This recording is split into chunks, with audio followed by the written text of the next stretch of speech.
FAs do you see the Ducks keeping?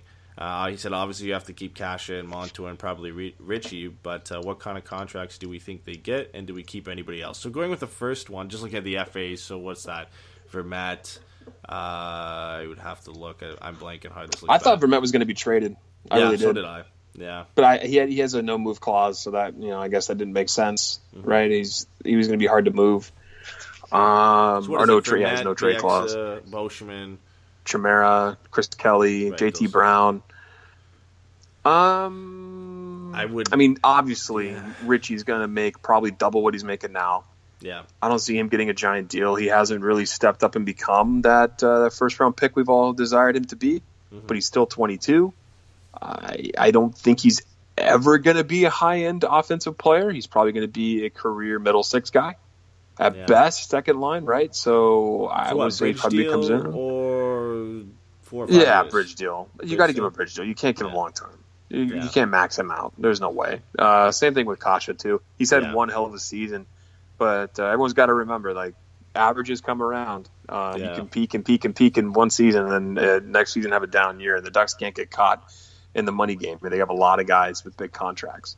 Yeah, I think the good thing with Kasha, he's looked consistently well in pretty much every game he's played in. So, and he's driving play, which is always a good thing to see. So I think he's the real deal. Maybe not a top six forward, maybe like a third line energy guy who can contribute offensively, like a consistent 35, 40 point guy, which is nothing wrong with that. Getting a guy like that in the 7th round is huge. But yeah, I think he gets a bridge deal as well. Or I don't think those two guys probably want longer term deals. I think they feel like they can get more money if they get a bridge deal, so that's interesting. I think the one you kind of have to look at is Montour. What does he get and for how long? I think you kind of have to lock him up. Yeah. He's a mobile defender. Sure, he gets caught out of position. He hasn't looked his best, but you got to remember the majority of his games were spent with Kevin Bieksa or Francois Boschman, right? Yeah, he doesn't get slotted with the best defenseman, and he's finally paired with Fowler, who can skate just like him. Like Montour's best asset is his skating ability. He's such a great skater. So I feel like you have to lock him up. He's a good young player. I don't think you give him the massive term, but probably a 4-year deal. You're going to see something similar to what maybe a little less money than what Josh Manson got, but probably the same amount of term. Yeah, the Ducks don't have a ton of wiggle room either because of Fowler and Manson's contracts kicking in. So, Manson's making a huge jump from what he's making right now to just over $4 million, and Fowler's jumping up pretty big as well. So, Richie and Cash, I think we both agree they're not going to make too much more than they're making now. But Montour is the interesting one because if you do want to lock him down, it's going to take more money, around 3.5, 4. I think around there. I don't think he would want to sign a long-term deal at anything less than 3.5 if it's over 4 or 5 years, because I think down the road he probably believes he can make more than that if he plays well, especially if he starts playing well with Fowler, which is going to be interesting. But anyway, moving on to the next question, because it does have some relevance to what we're talking about right now. It is about Fowler. Richard comes in with another question here. He says, I always hear praise for Lindholm, but I think we forget just how good Fowler is. And what are your thoughts on this? Because he's been playing a lot better lately with Brandon Montour. I love Hampus Lindholm. I feel like he's the best defender on the Ducks, best two-way defender. He's obviously not going to put up 50, 60 points, 70 points, something ridiculous like Carlson's going to do, or PK Subban has done in the past. Yeah, he's the two-way guy. If he was consistent offensively at all, there's been several pundits who have said that. I want to say it was Travis Yost said, like, if he would score consistently, he would be in the conversation for the Norris. Yeah, that's how good he is defensively. Cam Fowler is a good offensive defenseman in my mind. I think he gets a little bit loose on the defensive side of things. Not saying he's terrible. His skating really makes up for any mistakes that he has because he's a damn good skater. Mm-hmm. But I don't think he's the best defender on the team. I got to go with Hampus still. What about you? Yeah, I would. Yeah, I'd put him in the category as a more offensive defenseman, but it's tough when you look at the numbers. Lindholm, 23 points, 9 goals in 52 games. Fowler, 28 points, 8 goals in 53 games. Not to say Lindholm is a better player offensively, but they have similar numbers. So I don't think you can put Fowler miles above Lindholm and Montour in the offensive category. I think he does have his issues defensively. We've talked about in our test leading up to this show that Fowler has the tendency to kind of lose his man occasionally and in bad situations. I think it was the game against Edmonton where he was kind of mesmerized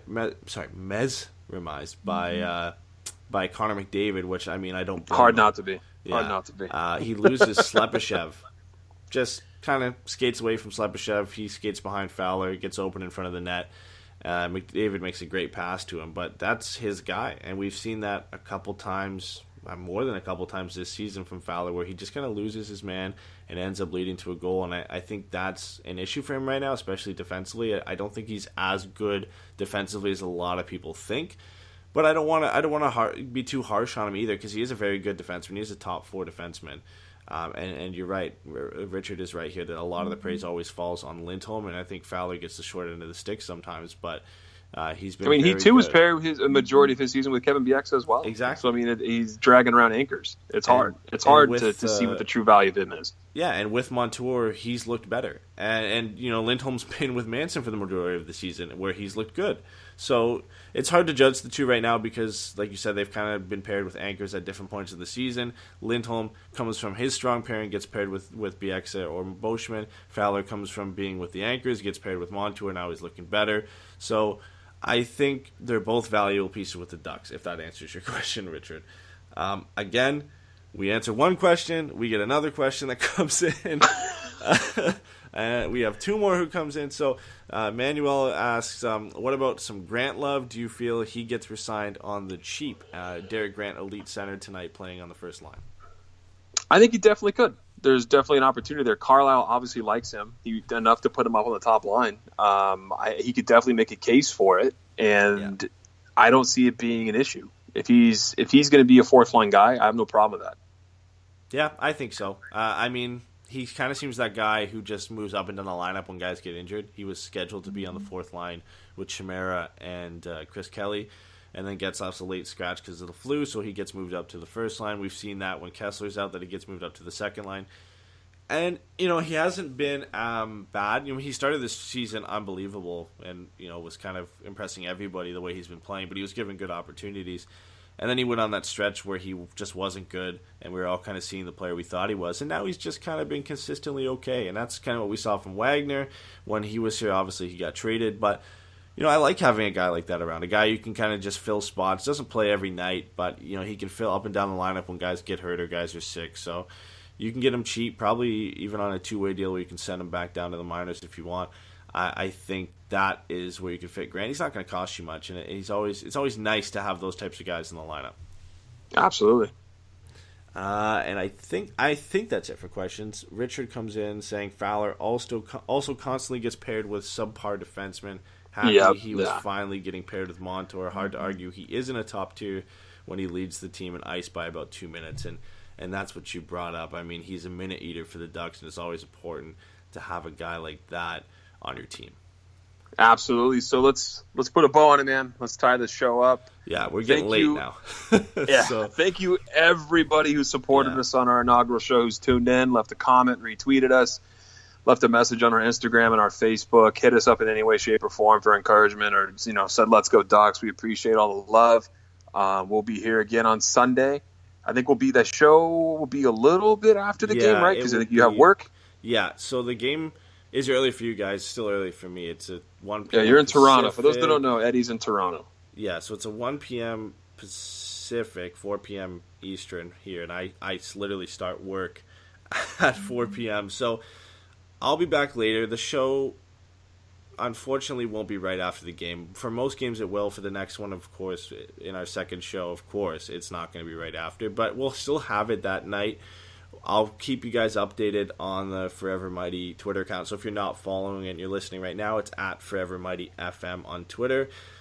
Just stay tuned with that account. Follow me or Patrick on Twitter as well to keep updated, and we'll let you know. I would assume probably a couple hours, 2 or 3 hours after the game is when we'll go live. And again, if you can't catch it live, we're always going to have a link that gets tweeted out later for the podcast on Spreaker, so you can listen to it on your ride home, listen to it when you're heading to work, whenever it feels good for you guys. I mean, that works for us.